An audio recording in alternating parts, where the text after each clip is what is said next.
Deputy Speaker. Mid Norfolk is a constituency which is profoundly rural, 130 villages and 4 towns. And in that very rural constituency, as with all rural areas in this country, people are paying a surcharge because of energy costs, because of rurality. Colder weather, many of my houses are not on the gas grid. Rural areas traditionally have lower incomes. We have an elderly population.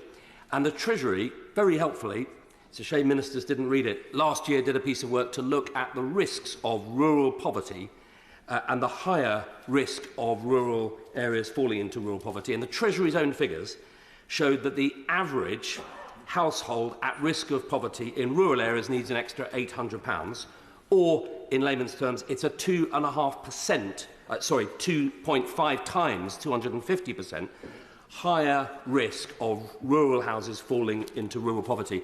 So I find it completely extraordinary that this Labour government that professes to care about poverty, professes and has berated this party when in government about the risks of rural poverty and the risks of pensioner poverty, decides as its first act to punish people in rural areas.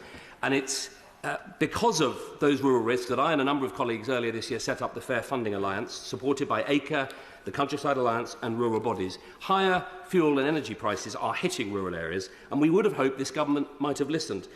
I'm proud that the Conservative Party in government upgraded the pensions, protected triple locks, took 200,000 pensioners out of poverty, and it is, I'll happily give way.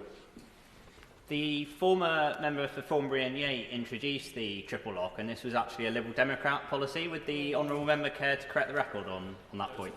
Well, it was my good friend, the now noble Lord Willits, in a coalition government with the Liberal Democrats, and I'll happily debate with him some of the brave decisions we took. But the point is, this party, the Conservative Party, protected pensioners. We protected the triple lock. We lifted 200,000 people out of poverty. Yeah. And to see this Labour government decide, and the Minister put it very clearly earlier, this is an attack on people who own their own homes, people who've retired in rural areas and are just over the threshold, and in Labour world, they are millionaires. Yeah. And this will not be forgotten by people in my constituency, low-income rural pensioners who've saved up to be able to afford their own home and are now being clobbered. Yeah.